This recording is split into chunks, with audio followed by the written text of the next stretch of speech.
Hello बच्चों, तो कैसे हैं आप? आई होप आप अच्छे होंगे।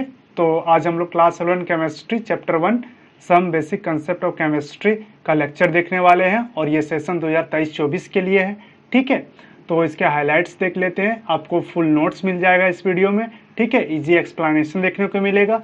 प्रीवियस ईयर का क्वेश्चंस करेंगे हम लोग और ये क्वेश्चन हम लोग लास्ट में करेंगे, जब हम लोग का लास्ट वीडियो अपलोड होगा उस टाइम हम लोग करेंगे।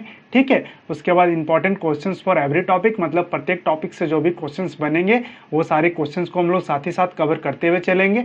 ठीक है, उसके बाद क्या है कि additional support for weak student. कहने का मतलब है कि जो बच्चे को किसी क्वेश्चन में डाउट है तो आप क्या करोगे कि हमारे टेलीग्राम चैनल है उस पर आप ज्वाइन हो जाओ। ठीक है, और जो भी क्वेश्चन में आपको डाउट है तो आप उसमें अपना क्वेश्चन को अपलोड कर दो, हम उसका सॉल्यूशन करके आपको दे देंगे। या फिर आपको किसी टॉपिक में अगर आपको कोई दिक्कत है, कोई प्रॉब्लम है तो आप हमें पूछ सकते हो, उसका सॉल्यूशन हम आपको उसी चैनल में प्रोवाइड करेंगे। ठीक है, तो आप क्या करो कि आप हमारा टेलीग्राम चैनल ज्वाइन कर लो। ठीक है, और एक बात कहना चाहता हूँ कि जो बच्चे हमारे चैनल पे नए हैं वो चैनल को सब्सक्राइब कर ले और वीडियो को लाइक कर ले। ठीक है, और दोस्तों में भी शेयर करें।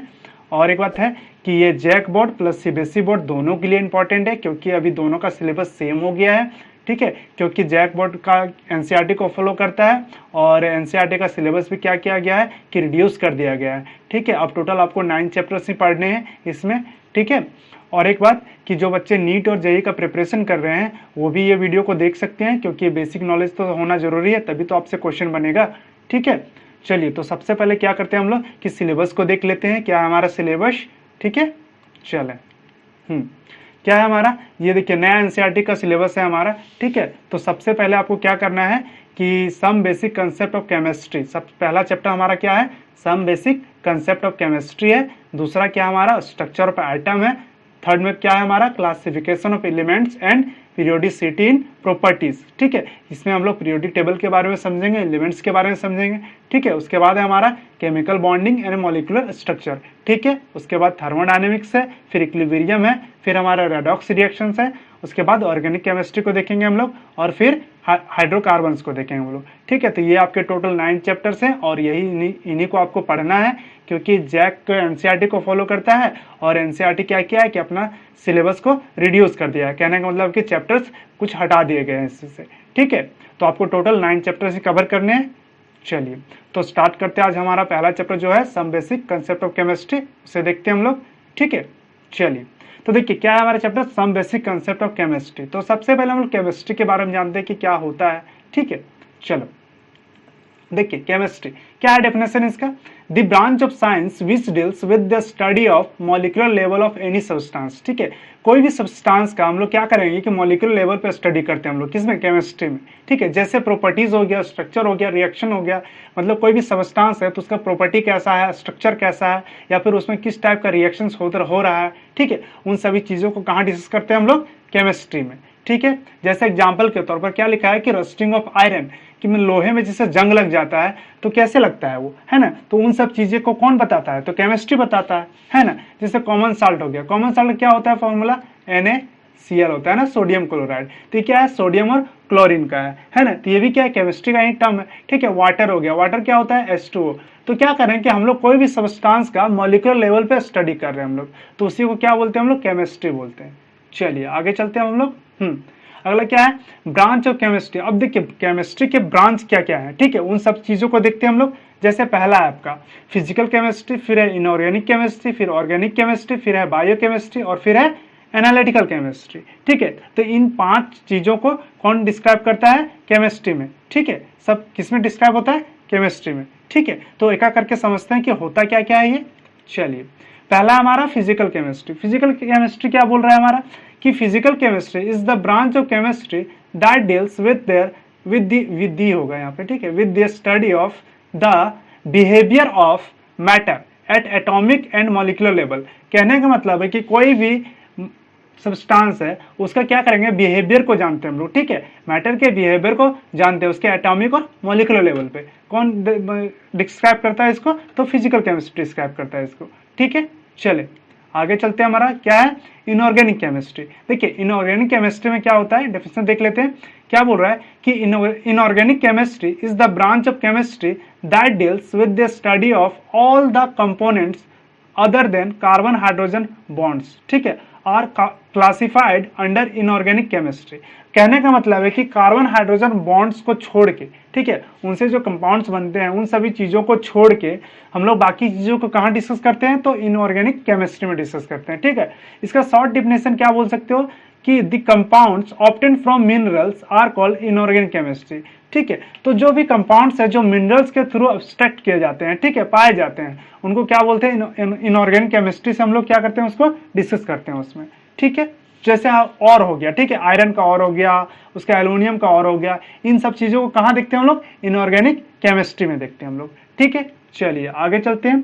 क्या हमारा ऑर्गेनिक केमिस्ट्री क्या बोलता है कि in this chemistry we study structure, composition and the chemical properties of organic compounds.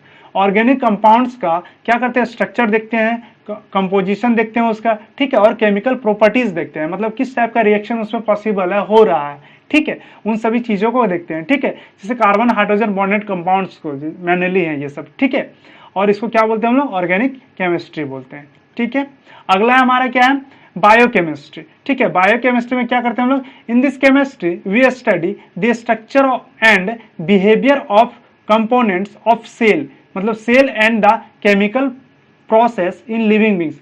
कहने का मतलब है कि जितने लिविंग बींग्स हैं उनके अंदर जो केमिकल प्रोसेस चल रहा है, ठीक है, जैसे ह्यूमन बींग्स जो भी हो गया, कहने का मतलब है कि जितने भी जीव हैं उनमें जो केमिकल प्रोसेस होता है उन सब चीजों को कहाँ देखते हैं हम लोग, बायोकेमिस्ट्री में देखते हैं। ठीक है, चलिए अगला हमारा क्या है, एनालिटिकल केमिस्ट्री। ठीक है, इसमें क्या बोलता है कि the branch of chemistry which deals with the identification of constituents of a substance. कोई भी सब्सटेंस का क्या करते हैं कि आइडेंटिफिकेशंस को देखते हैं उसको, ठीक है, and calculation of their amount. ठीक है, उसके अमाउंट के मतलब कैलकुलेशन करते हैं हम लोग। ठीक है, उसको क्या बोलते हैं, एनालिटिकल केमिस्ट्री।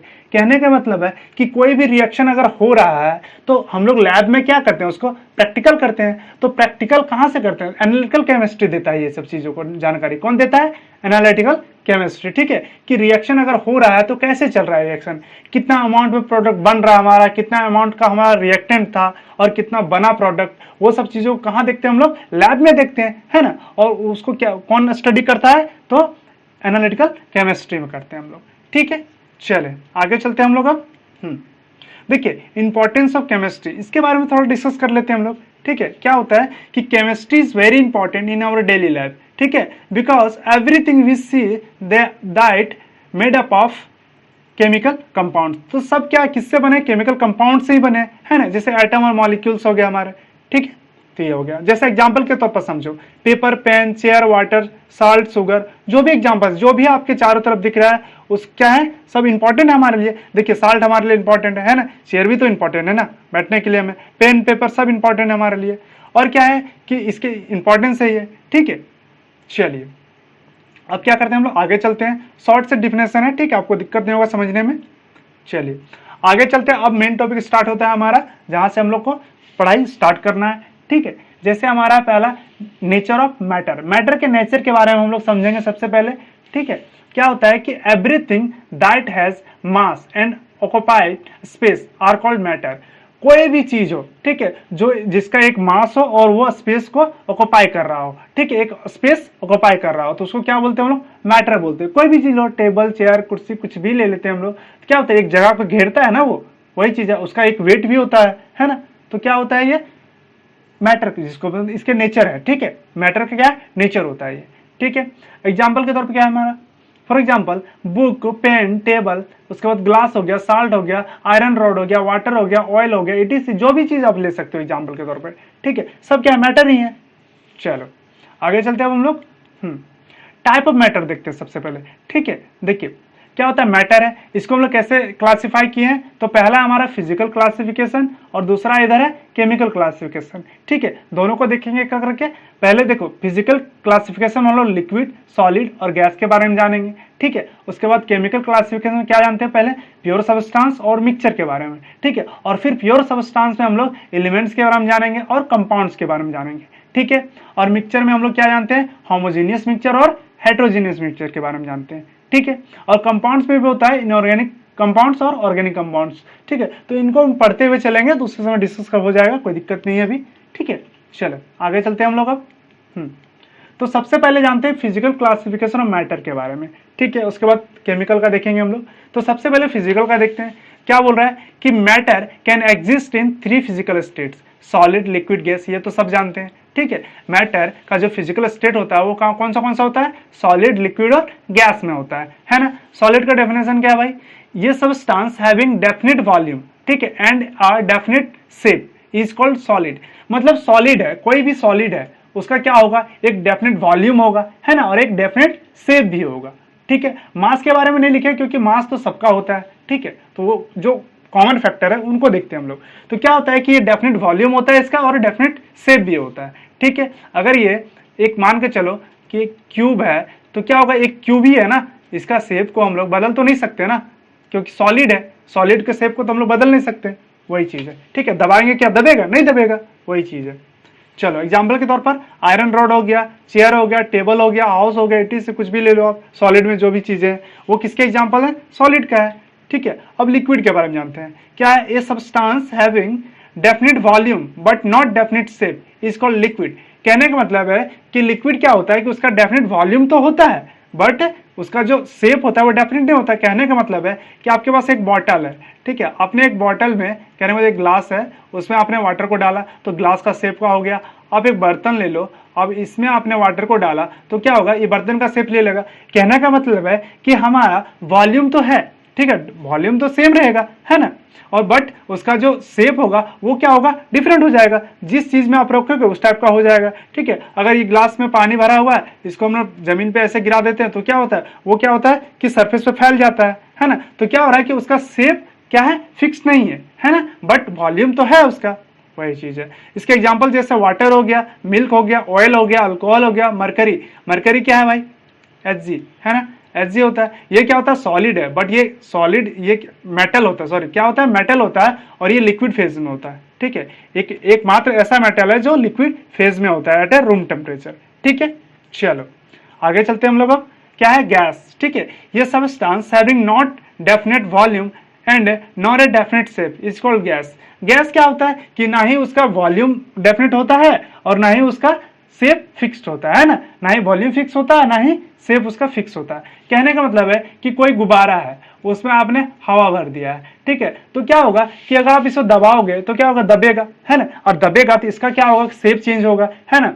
और अगर इसका वॉल्यूम को देखा जाए तो गैस को क्या करते हैं, अगर कोई बर्तन में गैस रखा हुआ है, ठीक है, तो ये अगर हम लोग ऐसे ही रखे हुए हैं, ठीक है, प्रेशर नहीं दिए, हल्का सा प्रेशर मिला है इसमें, तो क्या होगा, ये चारों तरफ फैला हुआ है। अगर इसको ज्यादा प्रेशर देते हैं ये दबेगा तो क्या होता है, गैस कंप्रेस होता है ना, कंप्रेस होता है, तो इसका वॉल्यूम भी तो मतलब कहने का मतलब डेफिनेट नहीं है, फिक्स नहीं है ना, वो क्या होता है कि चेंज होता है। अगर उसमें हम प्रेशर डालते हैं तो उसका क्या होता है, मॉलिक्यूल्स जो होते हैं पास पास आ जाते हैं, तो क्या होता है, इसका वॉल्यूम भी कम हो जाता है, वही चीज है, ठीक है। एग्जाम्पल के तौर पर एयर हो गया, ऑक्सीजन हो गया, हाइड्रोजन हो गया, कार्बन डाइऑक्साइड हो गया, नाइट्रोजन हो गया, etc, ठीक है, जितने भी गैसेस हैं उन सभी चीजों को आप ले सकते हो इसमें, ठीक है। चले आगे चलते हैं हम लोग।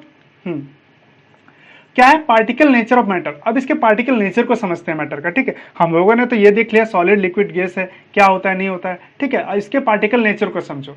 जैसे ये सॉलिड है तो इसके जो कॉन्स्टेंट पार्टिकल्स होते हैं, इसके जो मॉलिक्यूल्स होते हैं वो क्या होता है कि बहुत पास पास होते हैं, जिसके कारण से ये क्या होता है, रिजिड होते हैं ना, क्या होता है, रिजिड होता है, स्ट्रॉन्ग होता है ना। इसीलिए क्या होता है कि इसको हम लोग फोर्स से दबाते भी है तो ये दबता नहीं है, तो क्या बोलते हैं इसको, सॉलिड। लिक्विड में क्या होता है कि इसके जो मॉलिक्यूल्स हैं, एटम्स है, वो क्या होते हैं, थोड़े दूर दूर होते हैं, ठीक है। तो क्या होता है कि इनके बीच में जो फोर्स ऑफ अट्रैक्शन है वो थोड़ा कम लगता है क्योंकि दूर दूर होते हैं, है ना, वही चीज है।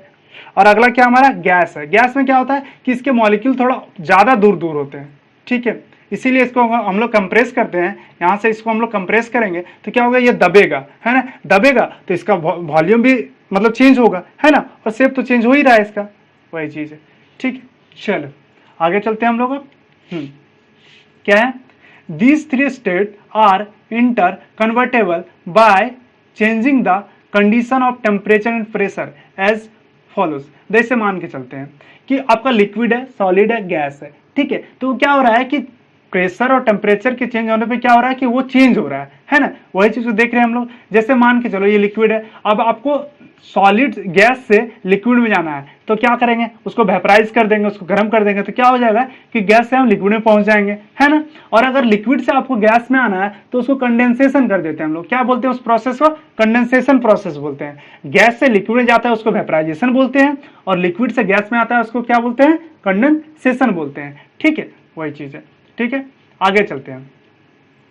अगला हमारा गैस को सॉलिड में अगर ले जाना है तो क्या करते हैं, सब्लिमेशन। गैस को सॉलिड में ले जा रहे हैं, क्या हो रहा है, सब्लिमेशन हो रहा है ना। और उसको अगर हम लोग क्या करते हैं, सॉलिड से अगर गैस में आते हैं तो क्या होता है, सब्लिमेशन बोलते हैं इसको। ठीक है, सॉलिड से अगर आप गैस में आते हो तो क्या बोलते हैं, सब्लिमेशन, और गैस से अगर सॉलिड में जाते हैं तो क्या बोलते हैं, ये भी सब्लिमेशन का ही दोनों है। ठीक है, चलो आगे क्या हमारा फ्यूजन है। ठीक है, देखो क्या होता है कि अगर आप सॉलिड से लिक्विड में जा रहे हो, ठीक है, सॉलिड से लिक्विड में, तो क्या हो रहा है, फ्यूजन हो रहा है। ठीक है, या फिर मेल्टिंग बोल सकते हो आप उसको। ठीक है, फ्यूजन या फिर मेल्टिंग। और अगर लिक्विड से सॉलिड में आप आ रहे हो तो क्या बोलते हैं, सॉलिडिफिकेशन बोलते हैं उसको। क्या बोलते हैं, सॉलिडिफिकेशन बोलते हैं। ठीक है, चलो आगे चलते हैं हम लोग।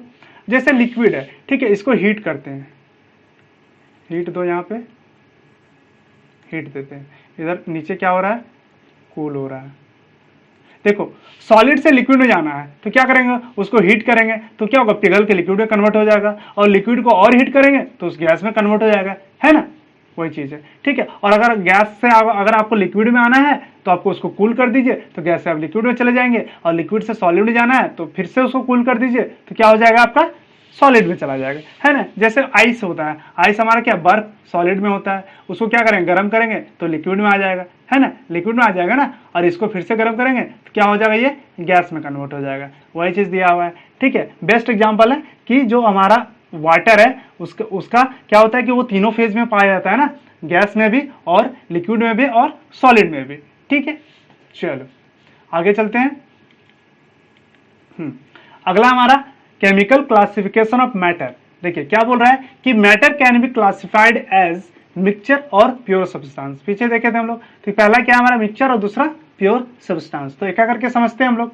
पहले समझते हैं मिक्सचर के बारे में। ठीक है, क्या होता है, ये मिक्सचर कंटेन्स 2 और मोर सब्सटेंसेस, ठीक है, एटम और मॉलिक्यूल्स, ठीक है, जैसे present in it in any proportion और रेशियोज, ठीक है, which are called its component. उसको क्या बोलते हैं, इसके कंपोनेंट्स बोलते हैं। कहने का मतलब कोई सब्सटेंस है, कोई मिक्सचर है, एक विकर है, इसमें क्या है, पहले पानी डाला हुआ था इसमें, ठीक है, इसमें हम लोग क्या डाल दिए, कोई भी चीज मान के चलो कि आपने यहाँ पे सॉइल डाल दिया, है ना, मिट्टी डाल दी इसमें, या फिर इसमें क्या डाले हम लोग, NaCl डाले, तो क्या बन रहा है, ये एक मिक्सचर बन रहा है ना, क्या हो रहा है, एक मिक्सचर तैयार हो रहा है। ठीक है, तो एनी प्रोपोर्शन में हो सकता है उसका रेशियो, ठीक है, वही चीज है। चलो आगे क्या हमारा एग्जाम्पल देख लेते हैं इसका।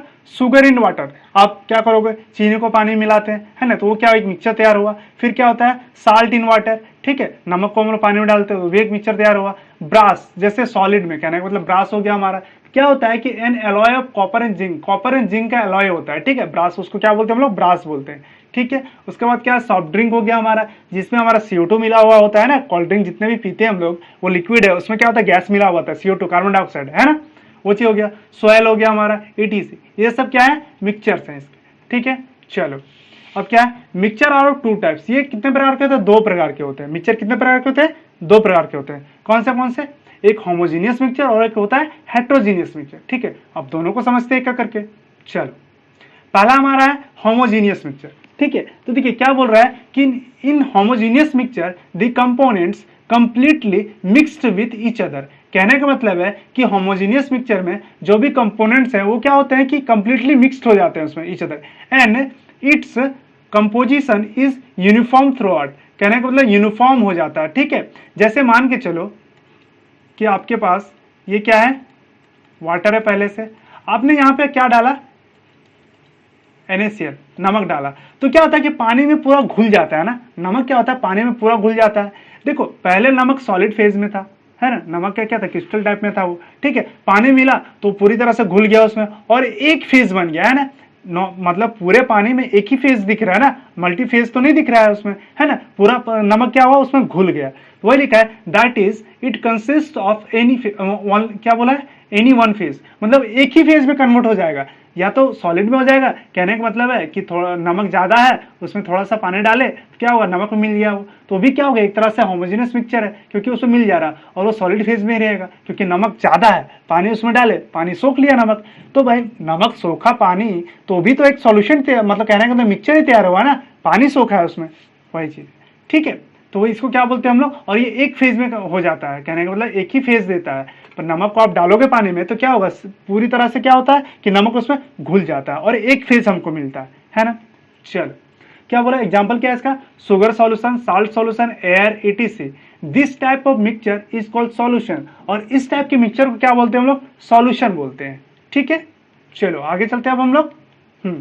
जैसे मान के चलो कि ये सॉल्यूट है हमारा, क्या है, साल्ट है, नमक है, ये क्या हमारा वाटर है, ठीक है, सॉल्वेंट जिसको बोलते हैं हम लोग। तो देखो नमक क्या है कि नमक सॉलिड फॉर्म में था, यहाँ पानी है हमारा, पानी में हम लोग नमक को डाले, अब क्या हुआ कि जो हमारा सॉल्यूशन तैयार हुआ वो यूनिफॉर्म है, देखो एक ही है ना, एक ही लेयर है ना, इसका पूरा पानी एक ही तरह दिख रहा है, तो क्या हो रहा है, इसका लेयर सेम है ना, इसका लेयर क्या है, पूरा लेयर सेम है, वही चीज है।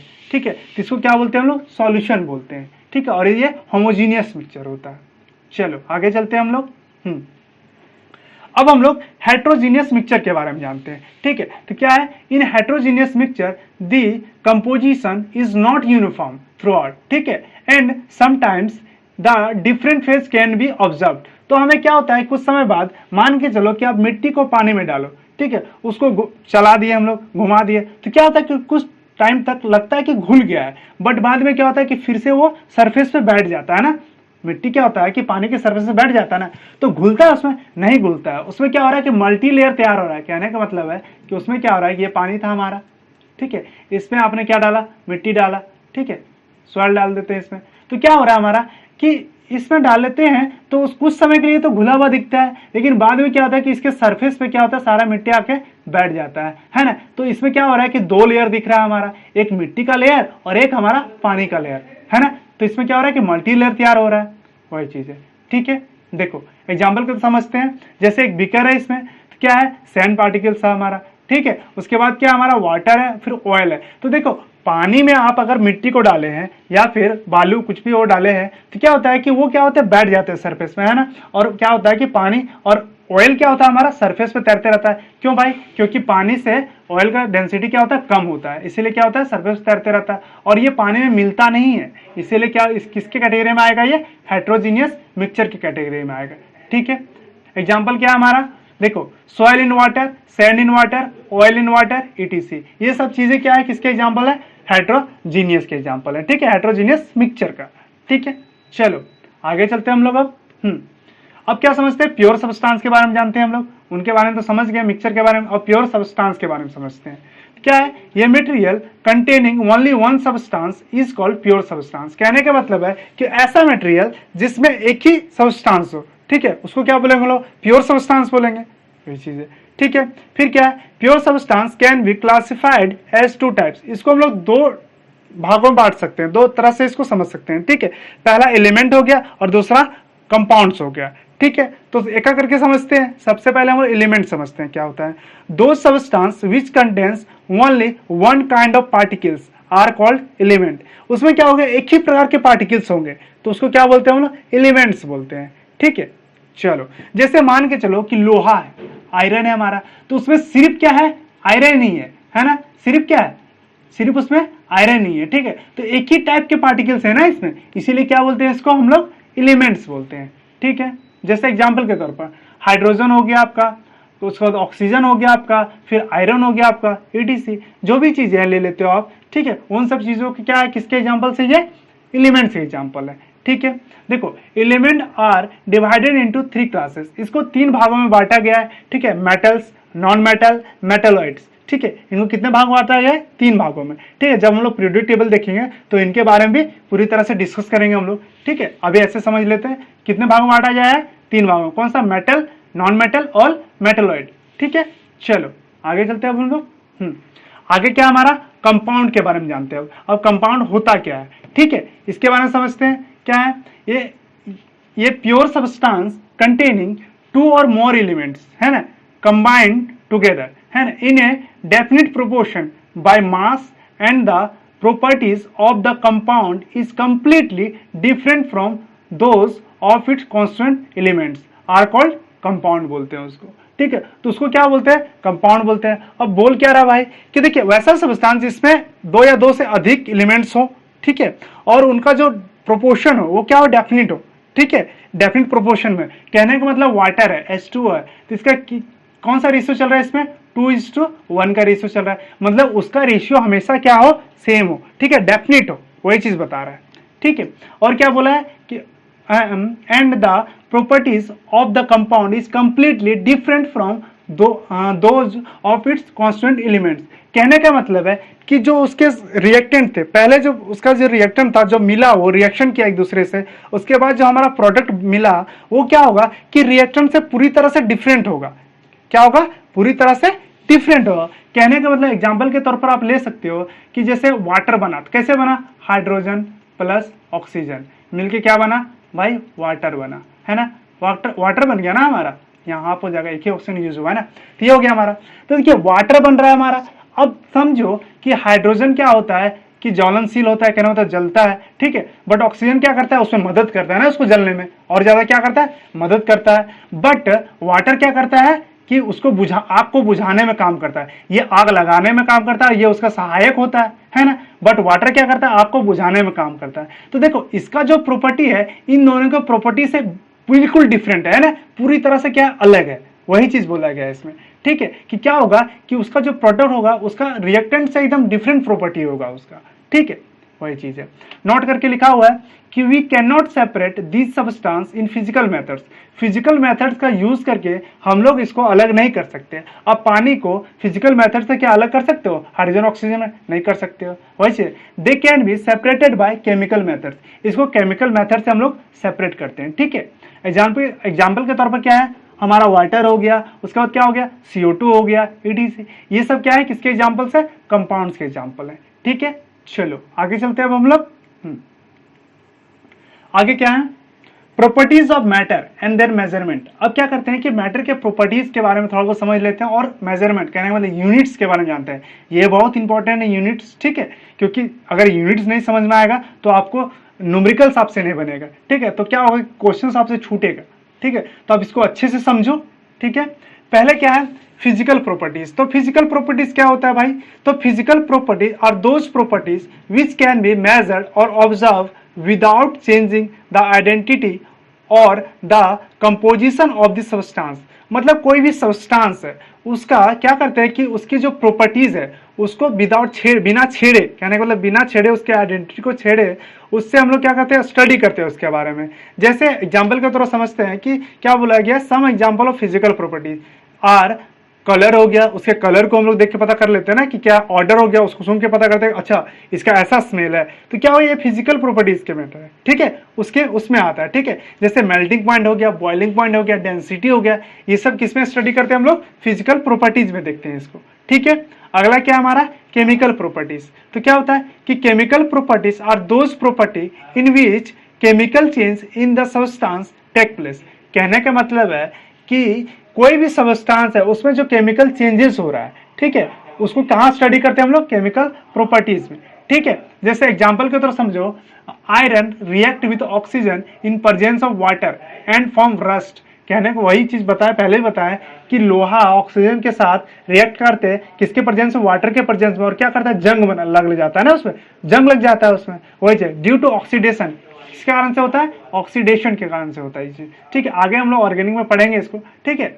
चलो ऑन द अदर हैंड क्या लिखा है कि chromium can not oxidise in presence of oxygen. तो क्या होता है कि क्रोमियम को आप बाहर छोड़ दो, ठीक है, उसमें पानी पड़ेगा, हवा चल रहा, मतलब ऑक्सीजन से उसको कोई फर्क नहीं पड़ेगा, वो जैसा का तैसा रहेगा, ठीक है, ऐसा है। चलो आगे चलते हैं हम लोग, क्यों, क्योंकि ये रिएक्ट नहीं करता, ठीक है। चलो अब क्या समझते हैं हम लोग, मेजरमेंट के बारे में जानते हैं, ठीक है।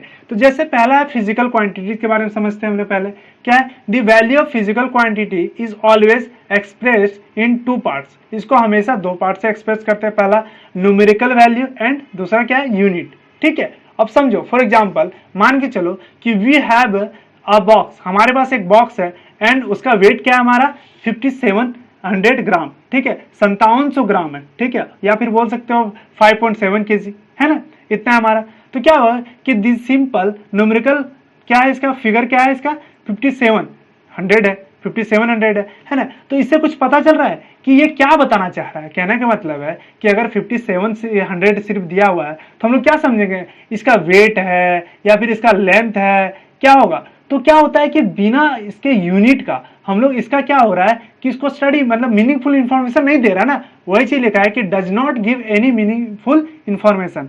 कहने का मतलब है कि अगर कोई लेंथ है मापे हम लोग, ठीक है, तो वो क्या हो रहा है कि 10 सेंटीमीटर अगर हो रहा है, एक मिनट, तो अगर हम लोग नॉर्मली अगर 10 लिखते हैं तो क्या उससे कुछ पता चल रहा है कि वेट है या लेंथ है, कैसे पता करेंगे हम लोग।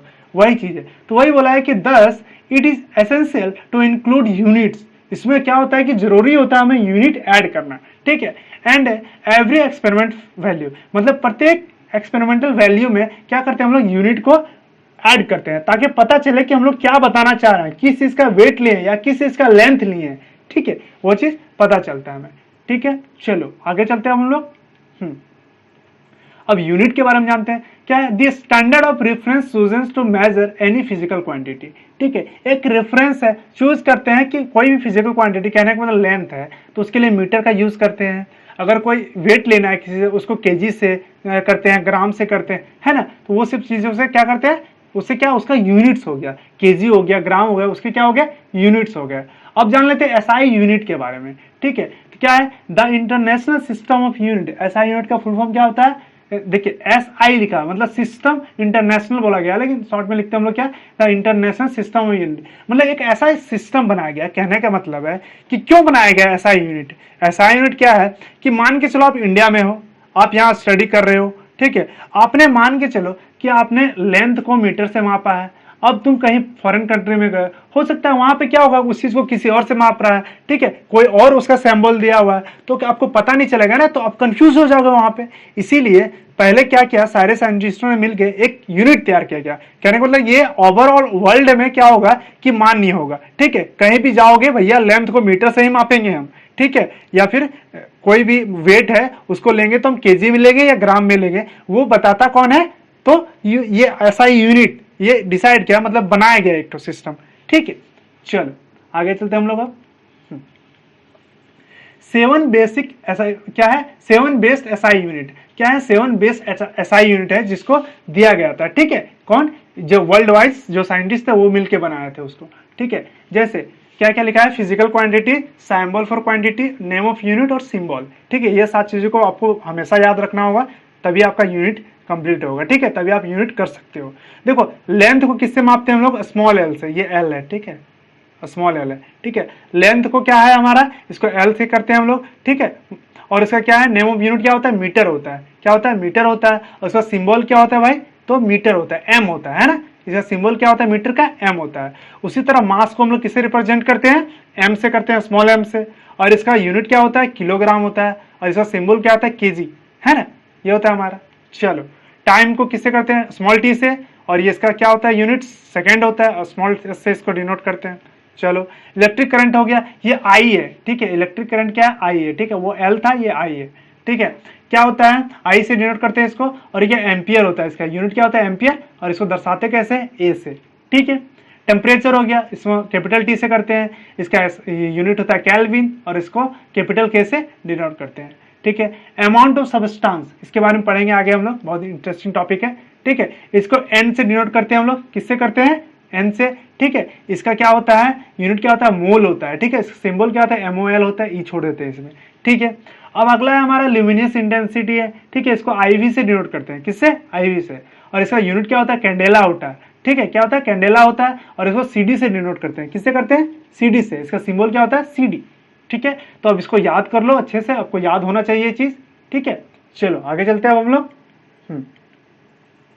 क्या है, सम कॉमन यूज क्वांटिटीज, ठीक है, जैसे मास एंड वेट। अब देखो मास अलग होता है, वेट अलग होता है, इनमें क्या होता है, डिफरेंस होता है, तो इसमें कंफ्यूज नहीं होना है आपको, ठीक है। समझते हैं, देखिए वेट इज द फोर्स क्या है, एक्सर्टेड, ठीक है, on the object by the pull of gravity.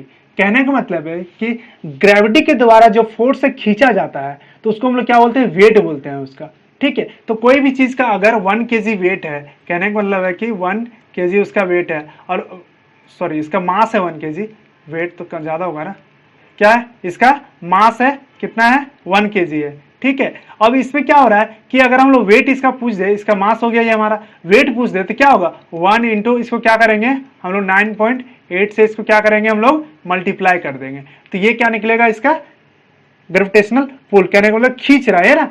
देखो ग्रेविटेशनल फोर्स क्या होता है 9.8 होता है ना, वही चीज है, ठीक है। इस फोर्स से उसको खींचता है अपनी ओर, ठीक है। चलो एग्जाम्पल के तौर पर समझते हैं, योर बॉडी हैज सम मास, ठीक है, हमारा बॉडी का कुछ मास है, ठीक है। Whether you are on earth, ठीक है, आप अर्थ में हो, ऑन द मून, अगर मून में हो, ठीक है। However weight of an object change from one place to another due to change in gravity, कहने का मतलब है कि अर्थ का ग्रेविटी अलग है, मून का ग्रेविटी अलग है, ठीक है। तो क्या होगा कि आपका जो वेट होगा वो अर्थ में अलग होगा और मून में क्या होगा अलग होगा, है ना, वही चीज बोला है, ठीक है।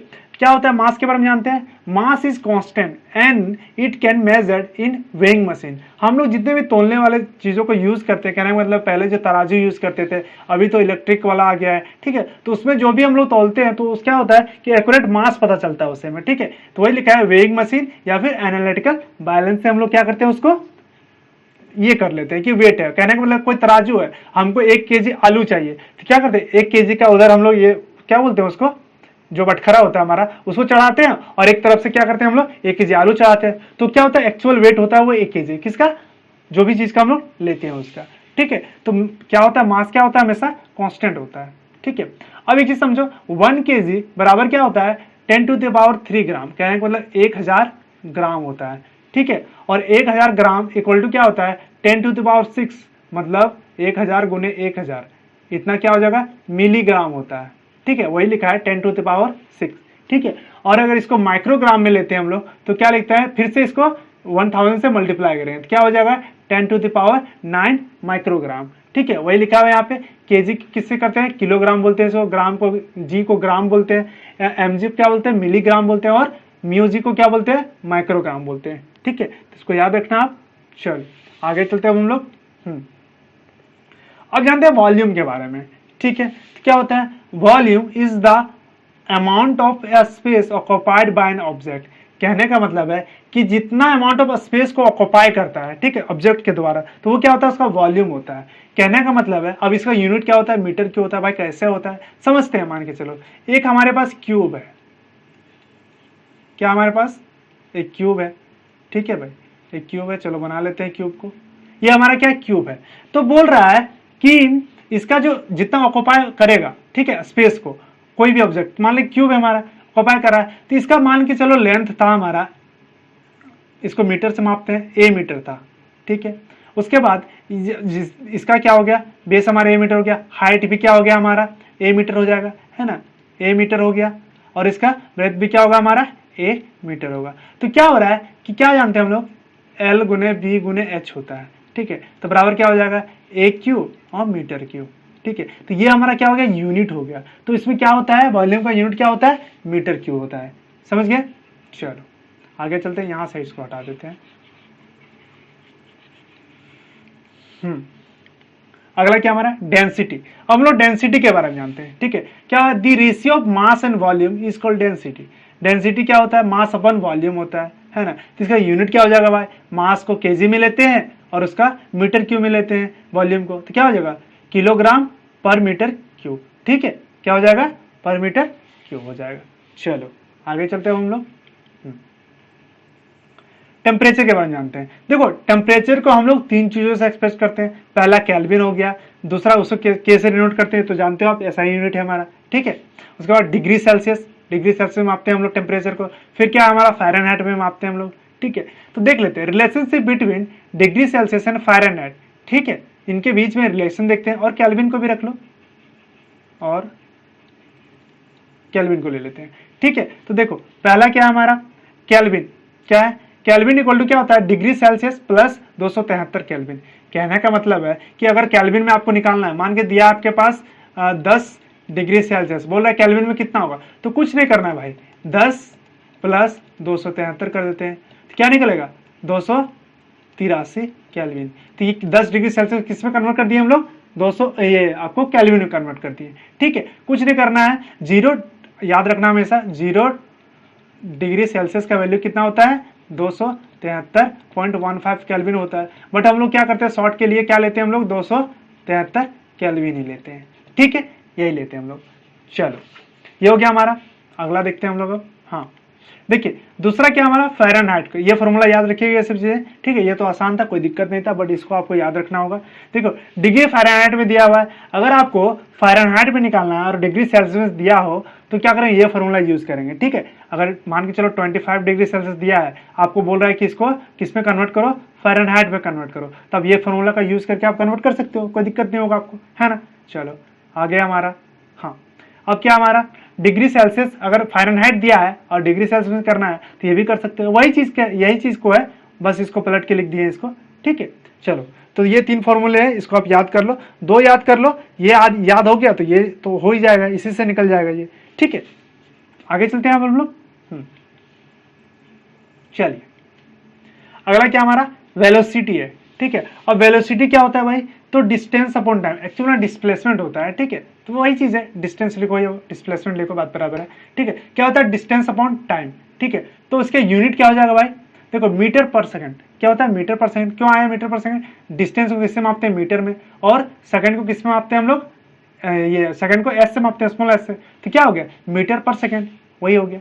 ठीक है, आगे चलो, अब एक्सेलरेशन के बारे में जानते हैं। ठीक है, क्या होता है, it is change in velocity per unit time, ये क्या होता है कि it is change with velocity per unit time, वही चीज है। देखो एक्सेलरेशन इक्वल टू क्या होता है, वेलोसिटी अपॉन टाइम, तो वेलोसिटी का अभी देखे थे हम लोग, क्या होता है मीटर पर सेकंड, है ना, मीटर पर सेकंड हो गया, फिर से क्या होगा पर सेकंड होगा, तो क्या होगा 2 सेकंड हो गया ना, नीचे से ये फिर ऊपर जाएगा, क्या होगा मीटर पर सेकंड स्क्वायर हो जाएगा, है ना, क्या हो जाएगा मीटर पर सेकंड स्क्वायर हो जाएगा। तो ये इसका क्या हो गया, यूनिट हो गया, किसका, एक्सेलरेशन का। ठीक है, आगे चलो। अगला हमारा फोर्स। फोर्स क्या होता है, मास इंटू एक्सेलरेशन, सब एक दूसरे से रिलेट कर रहा है ना, देखिए इसे क्या हो रहा है, एक लाइन से लिखे हुए इसीलिए क्यों, सब एक दूसरे से रिलेट कर रहा है। फोर्स इक्वल टू क्या होता है, मास इंटू एक्सेलरेशन। अब मास को केजी से मापते हो आप, और एक्सेलरेशन का अभी निकाले हम लोग मीटर पर सेकंड स्क्वायर, तो ये क्या हो गया मीटर पर सेकंड स्क्वायर। अब इसको सीधा करके क्या लिखेंगे हम लोग, kilogram metre per second square एक साथ, और इसको एन से भी डिनोट करते हैं, फोर्स को किससे डिनोट करते हैं, एन से करते हैं इसको, है ना। ठीक है, चलो आगे चलते हैं हम लोग। अब ये इसका क्या है, एसआई यूनिट है। ठीक है, क्या है, एसआई यूनिट। ठीक है, चलो अब क्या प्रेशर, अब प्रेशर के बारे में जानो। देखिए प्रेशर क्या होता है, फोर्स अपॉन एरिया, कहने का मतलब है कि कोई भी चीज पे अगर आप फोर्स लगा रहे हो तो उस एरिया पे, कितना एरिया पे आप फोर्स लगा, पर यूनिट एरिया, वही बोला गया है कि एरिया, मान के चलो कि आपने कहीं पे फोर्स लगाया, ठीक है, तो कितना एरिया में आप फोर्स लग रहा है, वही चीज बता रहा है। ठीक है, फोर्स अपॉन एरिया क्या होगा, kilogram metre per second square. क्यों आया, कहां से आया भाई, देखो फोर्स का होता है kilogram metre per second square, और डिवाइड बाय क्या हो जाएगा हमारा मीटर स्क्वायर, एरिया क्या होता है एल गुने बी होता है ना, तो ये क्या निकल गया हमारा, तो क्या होगा मीटर इंटू मीटर, क्या होगा मीटर स्क्वायर, वही चीज है। ठीक है, चलो मीटर स्क्वायर हो गया। अब इसको अगर आप एक साथ लिख सकते क्या लिखोगे, किलोग्राम पर मीटर पर सेकेंड स्क्वायर, है ना, क्या हो गया इसका ये यूनिट हो गया। ठीक है, चलो एक चीज और देख लेते हैं हम लोग, एक मिनट। हाँ देखिए इसको हम लोग ऐसे भी लिख सकते हो आप, मान के चलो इतना का वैल्यू हम लोग क्या जानते हैं, न्यूटन, डिवाइडेड बाय क्या होगा मीटर स्क्वायर, तो ये भी क्या निकल गया हमारा न्यूटन पर मीटर स्क्वायर, तो ये भी क्या है इसी का यूनिट है ना, प्रेशर का यूनिट है, न्यूटन ले लिए यहाँ पे। ठीक है, चलो आगे चलते हैं हम लोग। देखिए नोट करके लिख लीजिए, कुछ चीजों को आपको याद रखना है। ठीक है, जैसे एंगस्ट्रॉम हो गया, ठीक है, 1 एंगस्ट्रॉम इक्वल टू क्या होता है, 10⁻⁻10 मीटर होता है। ठीक है, तो ये सब चीजें आपको याद होनी चाहिए। ठीक है, 1 नैनोमीटर इक्वल टू क्या होता है, 10⁻⁹ मीटर होता है। ठीक है, और 1 पिकोमीटर इक्वल टू क्या होता है हमारा, 10⁻12 मीटर होता है। ठीक है, 1 इंच इक्वल टू क्या होता है, 2.54 सेंटीमीटर, या फिर आपको अगर मीटर में लिखना है तो कुछ नहीं करना है, 100 से डिवाइड कर देना है, तो वही चीज लिखा हुआ है इसमें। ठीक है, क्योंकि 1 मीटर इक्वल टू क्या होता है, 100 सेंटीमीटर होता है, वही चीज है। चलो अब 1 मील वो क्या है, 1 माइल इक्वल टू क्या होता है हमारा, देखिए 1609 मीटर होता है। ठीक है, और इसको शॉर्ट में 1.6 किलोमीटर भी लिखते हैं हम लोग। ठीक है, 1 माइल इक्वल टू क्या होता है हमारा, 1609 मीटर होता है। ठीक है, इसको याद रखिएगा, इससे क्वेश्चन बनेगा, बंदा आता है क्वेश्चन, ठीक है। अब 1 एटीएम मतलब प्रेशर कह रहा है, 1 एटमॉस्फेरिक प्रेशर बराबर क्या होता है 1.0136 इंटू 10⁵ पास्कल होता है, ठीक है। क्या होता है 1.01 तक भी ले सकते हो, कोई दिक्कत नहीं पूरा लेने का आपको, क्या लेगो 1.01 इंटू 10⁵ पास्कल, ठीक है, या 1 भी ले सकते हो, वैसे कोई दिक्कत नहीं, ठीक है, पास्कल। और इसका देखो पास्कल को और क्या लिख सकते हैं, न्यूटन पर मीटर स्क्वायर, क्योंकि प्रेशर का यही होता है ना यूनिट, प्रेशर का यूनिट अभी देखे थे हम लोग, यही चीज है, न्यूटन पर मीटर स्क्वायर, ठीक है। और इतना इक्वल टू भी होता क्या होता है 760 टॉर भी होता है। तो कहीं कहीं आपके जो एग्जाम में क्या होगा कि न्यूमेरिकल जो होंगे उसमें इसमें भी दिया हो रह सकता है, ठीक है, 760 टॉर ऐसे भी लिखा रह सकता है। तो समझना ये क्या है, प्रेशर का है, ठीक है। चलो अब क्या है 1 कैलोरी, ठीक है, 1 कैलोरी इक्वल टू क्या होता है 4.184 जूल होता है, ठीक है। और इसको किलो जूल में अगर आप कन्वर्ट करना है तो कुछ नहीं करो भाई, 1000 से डिवाइड कर दो इसको, तो किलो जूल में कन्वर्ट हो जाएगा, है ना। चलो और ये तो नॉर्मल सा है, अब सबको पता होगा 1 मिनट इक्वल टू 60 सेकंड होता है, और 1 आवर इक्वल टू कितना होता है हमारा 3600 सेकंड होता है, ठीक है। चलो और एक चीज ये भी याद रखना आपको, ठीक है, 1 पाउंड इक्वल टू क्या होता है 453.6 ग्राम होता है, ठीक है। और केजी में करोगे तो 1000 से डिवाइड कर दो इसको, ठीक है। तो ये हो गया, तो इन चीजों को आप क्या करोगे याद कर लोगे, ठीक है, बहुत जरूरी है न्यूमेरिकल के लिए, आपको ये सब चीजें याद होना चाहिए, ठीक है। चलो आगे चलते हैं अब हम लोग कुछ क्वेश्चंस कर लेते हैं, ठीक है, प्रैक्टिस प्रॉब्लम्स करते हैं, ताकि जितने भी चीज पढ़े हैं उनसे जो क्वेश्चंस आ सकते हैं, जितने भी क्वेश्चन आते हैं, ठीक है, उन सब चीजों को क्या करेंगे हम देख लेते हैं, क्वेश्चन समझते हैं सबसे पहले, ठीक है। तो पहला क्वेश्चन क्या है हमारा, how many seconds are there in 2 days, ठीक है, नॉर्मल सा क्वेश्चन है, आसान क्वेश्चन है, ठीक है, सबसे बन जाएगा। तो क्या होगा, मान के चलो क्या दिया 2 डेज में पूछा है, तो क्या जानते हैं हम लोग कि 1 मिनट इक्वल टू क्या होता है 60 सेकेंड होता है, और 1 आवर इक्वल टू क्या हो जाता है हमारा 60 इंटू 60 होगा, मतलब 3600 सेकेंड, यही देखे थे हम लोग। अब बोल रहा है कि क्या बोल रहा है 2 डेज में, तो 1 डेज में कितना होता है 24 घंटे होता है ना, तो 2 डेज में कितना होगा 48 आवर होगा, है ना। तो 48 आवर में कितना हो जाएगा, कितना सेकंड हो जाएगा भाई, तो कुछ नहीं करना, 48 इंटू 3600 से इसको क्या करो मल्टीप्लाई कर दो, इतना सेकंड आ जाएगा। तो अब इसको मल्टीप्लाई करो तो कितना आएगा, कर लो मल्टीप्लाई, 172800 सेकंड आएगा, कितना हो गया, इकाई सैकड़ा हजार 10,000 लाख, है ना, 1,72,800 सेकंड होता है, कितना होता है 1,72,800 सेकंड होता है, ठीक है। चलो अब आगे चलते हैं हम लोग, अगला क्वेश्चन देख लेते हैं, क्या बोल रहा है, ये piece of metal is 3 inch, ठीक है, एक पीस ऑफ मेटल है, वो क्या है कितना लंबा है 3 इंच लंबा है, ठीक है, रिप्रेजेंटेड बाय इंच, मतलब इंच को हम लोग इंच से भी रिप्रेजेंट करते हैं, ठीक है, तो ये भी याद रखना कोई दिक्कत नहीं है, ठीक है।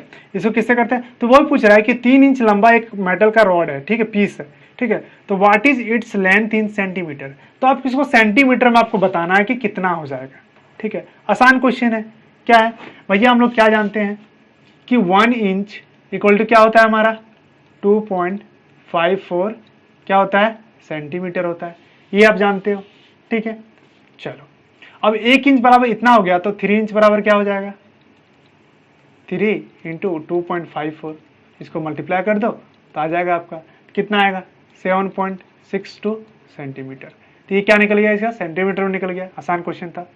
अब वाला क्वेश्चन थोड़ा सा टफ है, बस ज्यादा नहीं है, समझ में आ गया, कोई दिक्कत नहीं होगा, ठीक है।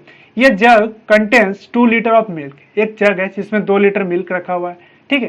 Calculate the volume of the milk in metre cube, अब इसको मीटर क्यूब में आपको बताना है कि कितना होगा, ठीक है। तो भैया हम लोग क्या जानते हैं कि 1 लीटर इक्वल टू क्या जानते हैं 1000 ml होता है, या फिर इसको क्या जानते हैं हम लोग 1000 सेंटीमीटर क्यूब होता है, ठीक है, ये समझते हैं ml में या सेंटीमीटर क्यूब में लेते हैं, इतना होता है। तो क्या हो जाएगा कि 2 लीटर था, तो 2 लीटर इक्वल टू क्या हो जाएगा, तो 1000 है तो 2000 हो जाएगा, 2000 2000 सेंटीमीटर क्यूब हो जाएगा हमारा, ठीक है। तो देखिए लीटर से हम लोग क्या कर दिए सेंटीमीटर क्यूब में चले गए, तो अब मीटर में हम लोग जा सकते हैं, यहाँ से कोई दिक्कत नहीं होगा, यहाँ से हम लोग मीटर में जा सकते हैं ना। तो सबसे पहले जानो, अब मीटर में जाने के लिए क्या करेंगे भाई, तो समझो क्या जानते हैं कि 1 मीटर इक्वल टू क्या होता है, 1 मीटर इक्वल टू क्या होता है 100 सेंटीमीटर होता है, होता है ना, 100 सेंटीमीटर होता है। तो भैया जब 100 सेंटीमीटर होता है, लेकिन यहाँ सेंटीमीटर क्यूब दिया हुआ है ना, तो क्यूब में करने के लिए क्या करना पड़ेगा, तो दोनों तरफ से क्यूब कर दो, दोनों तरफ क्या करेंगे हम लोग, क्यूब कर देंगे।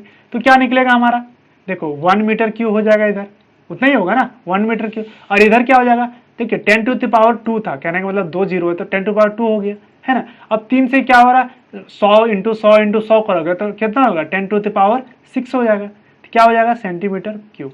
अब देखो 10 to the power 6 centimetre cube बराबर 1 मीटर क्यूब हो रहा है ना। चलो अब यहाँ से निकाल सकते हैं हम लोग, तो क्या हो जाएगा भाई, समझो 10 to the power 6 centimetre cube equal to क्या हो जा रहा है हमारा, एक मिनट, हाँ 1 मीटर क्यूब हो रहा है ना हमारा, ठीक है। तो 2000 है ना, कितना है 2000 सेंटीमीटर क्यूब इक्वल टू क्या आ जाएगा, तो 1 रहेगा ऊपर में, ये क्या होता है, डिवाइड में आ जाता है और ये मल्टीप्लाई चला जाता है ना। ये पता होगा कि जैसे ये क्या है कि 10 to the power 6 centimetre cube equal to 1 metre cube है हमारा।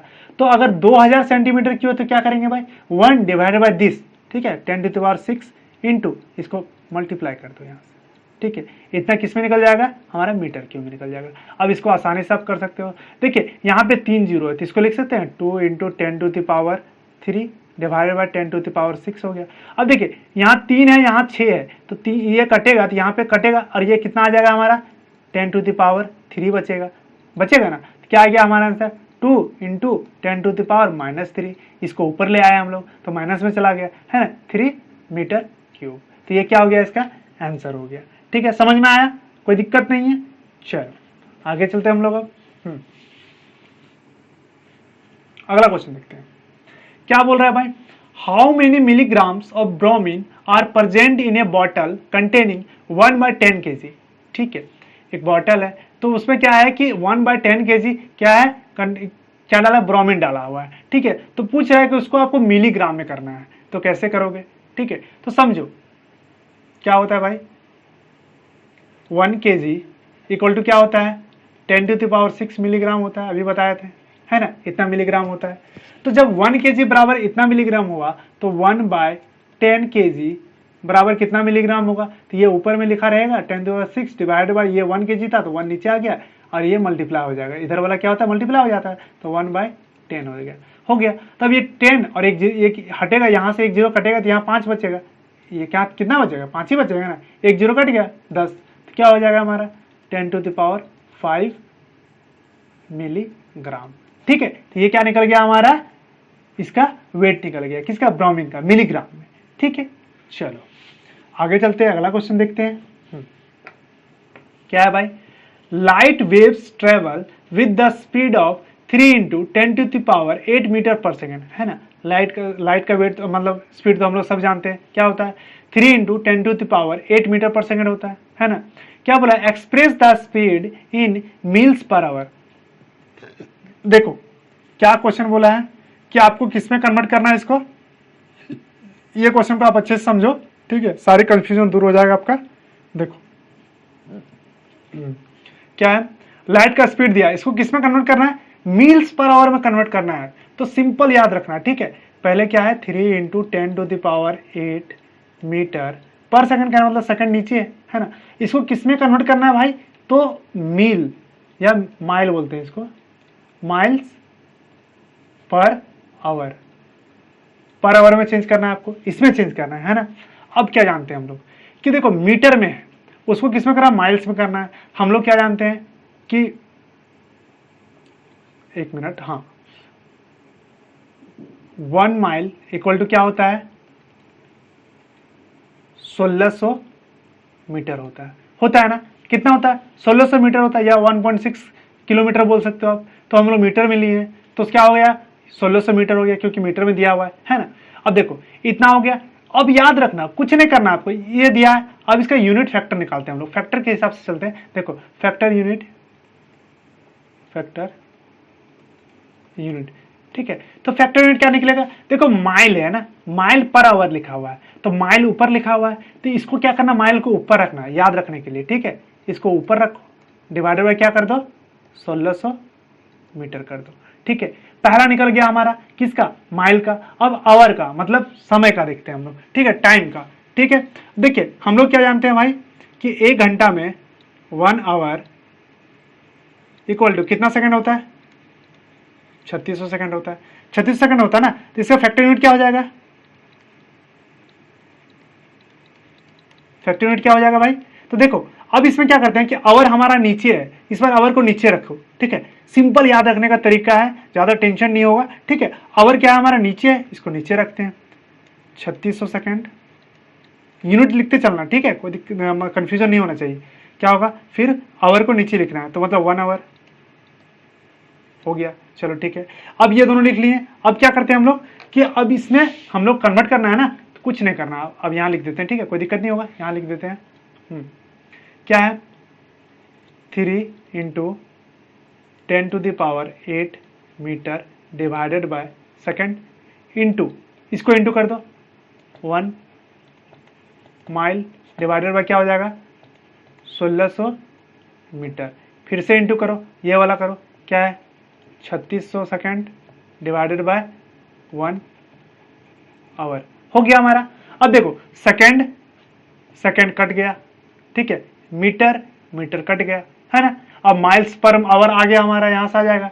चलो क्या हो जाएगा भाई, ये कटेगा 2 0 2 0 इधर काट दो, ठीक है, ये 4 से कटता है ना, 4 चौके 16 और ये 4 से कटता है, 4 9 36, 9 बार में कटा। अब क्या आ गया हमारा 3 इंटू 10⁸ इंटू 9 डिवाइडेड बाय इधर क्या आया 4 आया हमारा, इतना हो गया हमारा। क्या हो जाएगा इसमें माइल पर आवर हो जाएगा, होगा ना। अब आगे चलो, आगे करते हैं। अब इसको मल्टीप्लाई करो, क्या 9 तिया 27 आया हमारा, डिवाइडेड बाय 4 इंटू 10⁸, है ना, इतना माइल पर आवर। एच लिख देते डायरेक्ट, कोई दिक्कत नहीं होना चाहिए। चलो अब इसको निकालोगे तो क्या होगा, 4 से इसको काटो तो क्या किस में जाएगा 6 बार में जाएगा, ठीक है, और इसमें 75 आएगा, ठीक है, इतना इंटू 10⁸ माइल पर आवर। तो ये क्या निकल गया हमारा आंसर। किस में कन्वर्ट करना था, माइल पर आवर में करना था, हम लोग क्या कर दिए माइल पर आवर में कन्वर्ट कर दिए इसको, है ना। तो ये ऐसे आपको कन्वर्ट करना है, ठीक है। चलो आगे चलते हैं, अगला क्वेश्चन देखते हैं हम लोग। क्या है हमारा question, calculate the speed of a train in metre per second. अब देखो क्या बोल रहा है कि एक मतलब ट्रेन का स्पीड है, उसको मीटर पर सेकंड में आपको कैलकुलेट करना है, ठीक है। विच कवर, वो बोल रहा है विच कवर 972 माइल इन 27 आवर, मतलब 27 आवर में कर रहा है, ठीक है। 1 माइल इक्वल टू 1.60 किलोमीटर होता है, ये तो आप जानते हो, बट हम लोग मीटर में करना है, तो बस 1600 लेंगे हम लोग, ठीक है। अब देखो स्पीड इक्वल टू क्या जानते हो आप, पहले निकाल लो। स्पीड इक्वल टू क्या जानते हैं, डिस्टेंस अपॉन टाइम, और हमारा डिस्टेंस क्या दिया हुआ है 972 माइल डिवाइडेड 27 आवर। इसको काटो, कटेगा, कट जाएगा, कितना से कटेगा भाई 3 से कटता है, तो 9 से कटता है, 9 तिया 27 हो गया, 9 से काटो, 9 1 9, ठीक है, 7 तो नहीं जाएगा, 0 लेना पड़ेगा, और ये फिर कटेगा 72 आ गया, तो 9 8 72, मतलब 108 बार में गया, 3 से फिर कटेगा, ये 3 तिया 9 और 3 6 18, मतलब कितना आया हमारा 36 माइल पर आवर आया, है ना। कितना आया 36 माइल पर आवर। अब देखो ये हमारा क्वेश्चन हो गया, 36 माइल पर आवर है, इसको कन्वर्ट करना है किसमें, मीटर पर सेकंड में। अब आप यहाँ लिख लो पहले, ठीक है, यहाँ पे लिख लेना साइड में कहीं भी, मीटर पर सेकंड में कन्वर्ट करना है आपको, ठीक है। अब बस वही फंडा लगाते हैं हम लोग, क्या करते हैं, माइल है तो भैया क्या जानते हैं हम लोग कि 1 माइल इक्वल टू क्या होता है 1600 मीटर, है ना। अब फैक्टर क्या हो जाएगा, फैक्टर यूनिट क्या हो जाएगा इसका, निकालो क्या होगा। देखिए मीटर को ऊपर रखना है, क्यों, यहाँ पे मीटर क्या ऊपर में है ना, तो मीटर को ऊपर रखो, मतलब 1600 को ऊपर रखते हैं डिवाइडेड बाय 1600 मीटर, और ये हो जाएगा 1 माइल नीचे कर दिए, ठीक है। पहला निकल गया हमारा, अब दूसरा निकालते हैं, क्या है हमारा सेकेंड वाला, है ना। तो क्या जानते हैं 1 आवर इक्वल टू क्या होता है 3600 सेकंड होता है। अब यहां पे क्या होगा फैक्टर यूनिट, क्या हो जाएगा बताओ, देखो फैक्टर यूनिट क्या हो जाएगा, यहां सेकंड नीचे है, तो सेकंड को नीचे रखेंगे, तो 1 आवर डिवाइडेड बाय 3600 सेकंड हो गया। ये निकल गया। अब कुछ नहीं करना है आपको, सबको एक साथ मल्टीप्लाई कर दो। तो पहले क्या था 36 माइल डिवाइडेड बाय आवर है हमारा, है ना, माइल पर आवर था ना, तो पर आवर कर दिए यहाँ पे, इनटू अब क्या हमारे पास यह है 1600 मीटर पर 1 माइल, ये हो गया हमारा। फिर से मल्टीप्लाई करो, दूसरा क्या 1 आवर डिवाइडेड बाय क्या हो जाएगा 3600 सेकेंड, ये हो गया हमारा। अब देखो माइल माइल खत्म, ठीक है, आवर आवर खत्म, हो गया खत्म। अब यहाँ से 2 जीरो कटेगा, ठीक है, यहाँ से 2 जीरो कटेगा, ये 4 बार में जाएगा और ये 9 बार में जाएगा, जाएगा ना, आप काटोगे 4 से तो 9 बार में जाएगा ये, ठीक है। अब क्या आ गया हमारे पास, ये 9 से ये भी कटेगा, 9 चौके 36, मतलब 4 और 4 बचा, क्या आ गया हमारे पास 4 इंटू 4, कितना आ गया 16 मीटर पर सेकेंड, आ गया ना, कितना आया 16 मीटर पर सेकेंड। तो इसको किस में कन्वर्ट कर दिए हम लोग, मीटर पर सेकेंड में कन्वर्ट कर दिए, ठीक है। तो ये सारे क्वेश्चन थे आपके, ठीक है। अब कुछ क्वेश्चन आपको प्रैक्टिस के लिए हम दे देते हैं, ठीक है, आप प्रैक्टिस करो, ठीक है। ये होमवर्क रहा आपका, क्या है, an object travels with the speed of 96 mile per hour, ठीक है, calculate the speed of the object in SI unit. आपको एसआई यूनिट में इसको निकालना है। तो एसआई यूनिट क्या होता है भाई, बताइए, मीटर पर सेकंड में आपको निकालना है। किसमें निकालना है, सबको बता दे रहे हैं, मीटर पर सेकंड में निकालना है, ठीक है। चलो अगला क्वेश्चन क्या है हमारा, express the following in SI units. अब इसको क्या करना है, एसआई यूनिट में कन्वर्ट करना है। बोला है 84 क्या है मिलियन माइल्स, 84 मिलियन माइल्स, मतलब 84 इंटू 10 क्या हो जाएगा 10 लाख से मल्टीप्लाई करेंगे इसको, है ना, 10 लाख से मतलब 10 टू द पावर 6 से आप मल्टीप्लाई करना है इसको, ठीक है। अब इसको माइल्स बोला, मतलब इसका यूनिट क्या होगा मीटर में, तो आपको किस में कन्वर्ट करना है, मीटर में कन्वर्ट करना है, ठीक है, समझ में आ गया। चलो आगे क्या है, 60 माइल्स पर आवर, देखो पर 60 माइल पर आवर में दिया हुआ है ना, पर आवर लिखा है, मतलब इस बार आपको किस में कन्वर्ट करना है, मीटर पर सेकंड में करना है, आवर था ना, अब इसको सेकंड में करना है, ये हो गया हमारा। अगला हमारा 250 पाउंड, पाउंड दिया हुआ है, तो इसको देखो एसआई यूनिट क्या होता है, बताओ, मास का एसआई यूनिट क्या होता है, केजी होता है ना, तो आपको इसको किस में कन्वर्ट करना है, केजी में कन्वर्ट करना है, ठीक है। पाउंड का बताए हैं, ठीक है, क्या होता है देख लेना पीछे वीडियो में, क्या होता है 250 पाउंड को आपको केजी में कन्वर्ट करना है, ठीक है। 75 डिग्री सेल्सियस है, इसको एसआई यूनिट क्या होता है, केल्विन, इसको केल्विन में कन्वर्ट करना है, ठीक है। चलो किस में करना है, केल्विन में।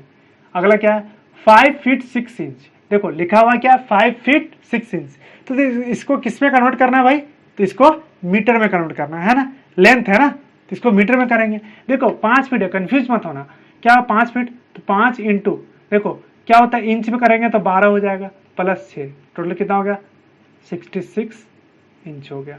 अब इसको कन्वर्ट कर सकते हो, कोई दिक्कत नहीं होगा आपको करने में, ठीक है। चलो आगे चलते हैं, क्या है 1.45 एंगस्ट्रॉम।